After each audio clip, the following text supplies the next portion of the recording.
Bonjour à toi, Joksova. Ouais, salut, ça va? Ça va et toi? Ouais, tranquille. Du coup, j'ai pas suivi entièrement votre débat. Je suis arrivé un peu au milieu. Mais en fait, j'ai vu que toi, tu avais accepté en gros le principe de raison suffisante, c'est ça?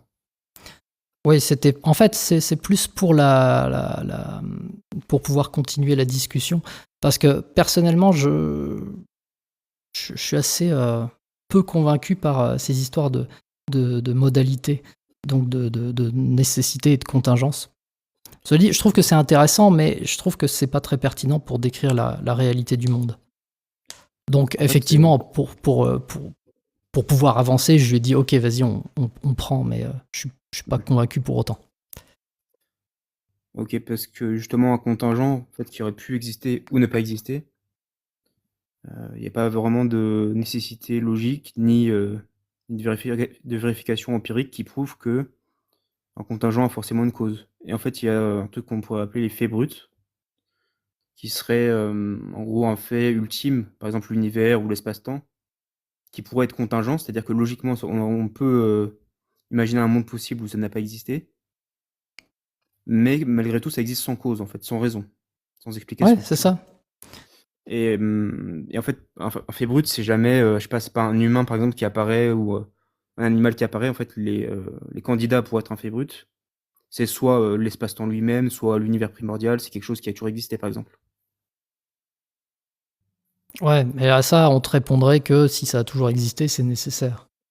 Non, bah alors nécessaire, c'est juste qu'il aurait pas pu ne pas exister pour le coup. C'est pas forcément. Tu peux, en fait, quelque chose peut être éternel et ne pas être nécessaire justement. Oui, bah c'était précisément En fait, plus notre point précisément de dans désaccord voilà, dans la conversation précédente.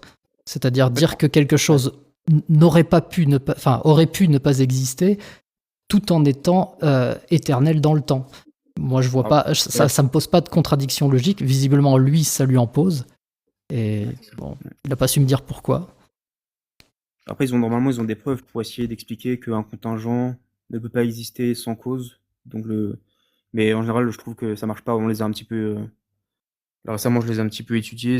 En général, ça présuppose une certaine métaphysique très particulière, qui est plus très à jour, si tu veux. Oui, Et bah de ben, en toute fait, façon, ouais. ça date d'Aristote, hein, il me semble, la nécessité, la contingence. Oui, c'est ça. En fait, ça date d'Aristote. Après, ils l'ont un peu fait évoluer avec notamment Oui, il y des a, philosophes chrétiens et des philosophes musulmans l'ont fait évoluer un petit peu. Mais c'est vrai que c'est resté assez daté. Et maintenant, par exemple, si tu vas dans des sondages récents, je pourrais t'envoyer si tu veux. Il y a des sondages récents de 2020 sur Phil Papers. Donc, c'est un site spécialisé en philosophie qui montre qu'il y a presque 40% ou 45% des philosophes qui ne prennent pas le principe de raison suffisante. Donc, c'est pas du tout un consensus philosophique, ça.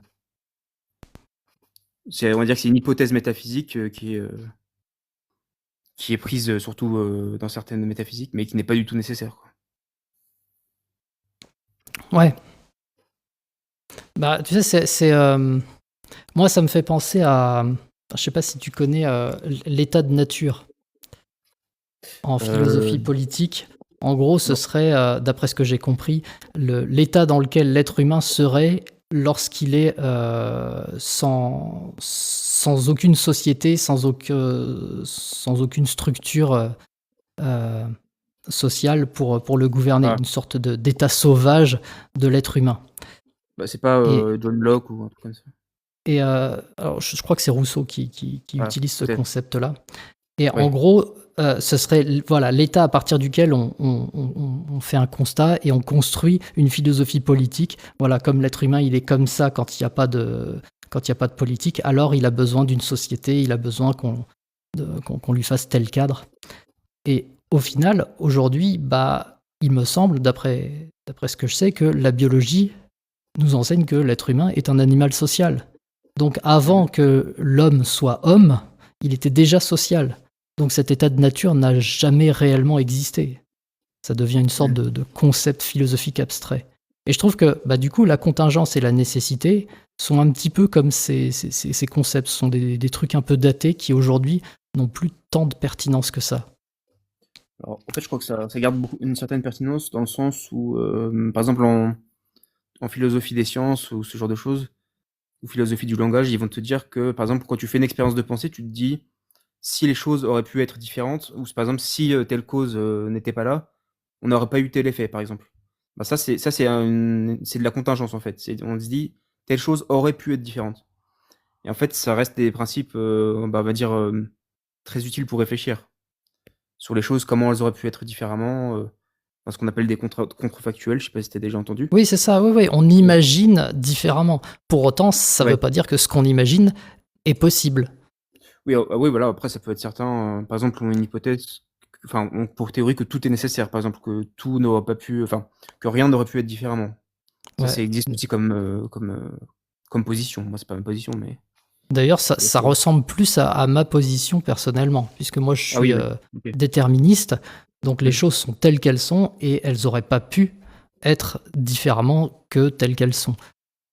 OK, ouais, je vois. Ça, ce serait plus ma position. Alors, j'ai pas spécialement de preuves de ça, j'y crois plutôt par défaut, mais, mais Ouais, c'est ça. Bah, après, en tout cas, c'était surtout pour dire ça, pour venir dire, en gros, qu'il y a pas de consensus, parce que j'ai l'impression que, parfois, ils essaient de faire croire que, forcément, le principe de raison suffisante et le fait que les contingents, du coup, ont une cause extrinsèque, c'est forcément un principe, presque logique de base, comme la non-contradiction. Alors que non, c'est pas, unanimement accepté, en fait. attends, Donc c'est j'ai pour ça que quelqu'un dans le chat qui me dit: «Et le libre arbitre n'existe pas du coup». Moi, je ne crois pas en l'existence du libre arbitre. oui, donc tu déterministe, ouais. Ouais, OK. ouais, en fait, je suis même au-delà du déterminisme, je suis fataliste. Ouais. Mais au sens où, oui, bah, en fait, c'est ce qui a existé a existé et ce qui existera, enfin, ce qui va se passer, va se passer. Il n'y a qu'un seul futur, Ouais, bah, ça se tient, il hein, n'y a, ça se il n'y a tient. qu'un seul futur possible. Ouais, je pense que ça se tient comme position. Après, oui, je crois qu'il y a une différence aussi entre déterministe et nécessitariste, c'est que, on va dire même, le fait brut, à l'origine de tout ce qui se passe, il est nécessaire aussi. C'est-à-dire que vraiment tout est nécessaire, il y a rien qui aurait pu être différemment. Alors que déterministe, tu peux dire, l'univers en lui-même aurait pu être différemment, mais tout ce qui en découle, est déterminé. Tu vois ce que je veux dire? C'est pas exactement la même position. Alors attends, j'ai pas compris, tu peux En recommencer s'il fait, te plaît? tu vois l'univers qui est à la base de par exemple, imaginons que le fait brut, en gros, le fait contingent qui aurait pu être différemment, qui est à l'origine de tout, par exemple, je sais pas, l'espace-temps, il aurait pu être Mmh. différemment, donc ça, c'est-à-dire qu'il est contingent, mais tout ce qu'il a causé est, déterministe. Ça, c'est possible. On peut avoir un fait brut contingent qui cause tout de manière déterminée, tu vois ce que je veux dire? Je sais pas si c'est assez clair. Ouais, d'accord, OK. Alors que c'est pas exactement pareil, alors que nécessitariste, ça veut dire que tu considères que tout est nécessaire. C'est vraiment, le Ouais, monde, même l'espace-temps ou l'univers primordial qui est à l'origine de tout, il aurait même pas pu être différemment, tu vois? d'accord, oui, OK, je vois. C'est pas exactement la même position, mais après c'est un peu dans le même, Ouais, je connaissais pas ce mot-là, donc ouais, je te remercie de me l'avoir appris. Effectivement, ça ressemble un peu plus à mon positionnement. Et du coup, en fait, c'est paradoxal parce que ça fait que je crois en l'existence de l'être nécessaire. ouais.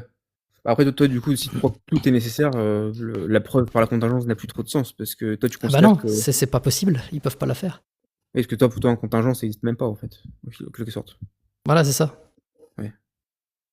Mais Et bon en après tu peux fait, pas ouais. j'irais même un peu plus loin que ça, c'est-à-dire que j'ai vraiment un gros problème avec la conclusion de l'argument de la contingence. Parce que à la fin, la conclusion, c'est: il y a un être nécessaire qui a causé l'ensemble de tous les contingents, qui a causé l'univers, en fait, qui est contingent. Mmh. Et bah, c'est très bizarre parce que si l'être nécessaire, il peut pas ne pas être, bah, il peut pas être différent. Il est forcément tel qu'il est. Ouais. Oui, donc tu veux dire qu'ils causent forcément les mêmes choses? Voilà, c'est ça le détermine. Et donc, si l'univers peut ne pas avoir existé, ça veut dire que l'être nécessaire peut ne pas avoir causé l'univers. Et auquel Oui cas, ça alors, ferait de lui un être différent. oui alors ça après c'est les religieux, je pense qu'ils ont des arguments pour dire que, en gros, l'application de la volonté, de Dieu, en fait Dieu aurait pu faire différemment. Ça reste contingent. Oui, Par mais contre, ça son dépend de sa essence volonté. Ouais, en fait, tu as C'est ça qui est ouais. bizarre. C'est que si l'être nécessaire a une volonté, cette volonté est Mmh. forcément nécessaire aussi. Donc ce que l'être nécessaire veut, il ne peut pas ne pas le vouloir. Et donc s'il veut causer l'univers, il ne peut pas ne pas vouloir causer l'univers. Donc il causera forcément l'univers. Oui, c'est ça, ça mène un petit peu à un paradoxe, ouais. Soit il Et a donc, toujours voulu, et donc si ouais. l'univers ne peut pas ne pas être causé, eh ben, par définition, l'univers est nécessaire. Ouais, ouais, en fait, il y a ouais, en fait, ça mène à des paradoxes sur les volontés, effectivement, ouais. Est-ce que sa volonté, a toujours été la même et qu'il n'aurait pas pu vouloir les choses différemment? Donc ça, c'est un peu bizarre. Ou est-ce que sa volonté est arbitraire, il fait ce qu'il veut, mais du coup, c'est un fait brut? Donc là, on retombe sur un fait brut alors qu'il voulait les éviter. C'est-à-dire qu'il voulait éviter des choses contingentes sans explication. Bon, c'est ouais, dans tous les cas, ça peut Ouais, toujours mener à des paradoxes, ouais. c'est pour ça que moi, je trouve ça fascinant en fait, cette histoire d'être nécessaire. Je vois beaucoup de gens qui sont un peu agacés par ça. Moi, je trouve ça génial. Bah, c'est ce- intéressant comme sujet, mais après c'est sûr que, bah, le problème c'est que ça met Mais oui, beaucoup de ça mène à rien, hein. C'est juste, c'est du blabla. Mais moi, je trouve que c'est du blabla agréable. non, c'est intéressant parce que ça c'est vrai que ça mène aussi un peu, à des sujets, métaphysiques plus larges ou même comme tu parlais du libre arbitre, ces choses-là, c'est intéressant. Bref, est-ce que tu avais Et autre vas-y. chose à dire? Non, non, bah, moi c'était juste comme ça pour Parce faire un que petit je point, vois, quoi. il y a quelqu'un qui attend après toi, Ouais, j'aimerais pas de le faire souci, bah, monter. tu peux me faire descendre, pas de souci. Eh ben, merci de ton passage. Bon Salut. après-midi à toi. À la prochaine.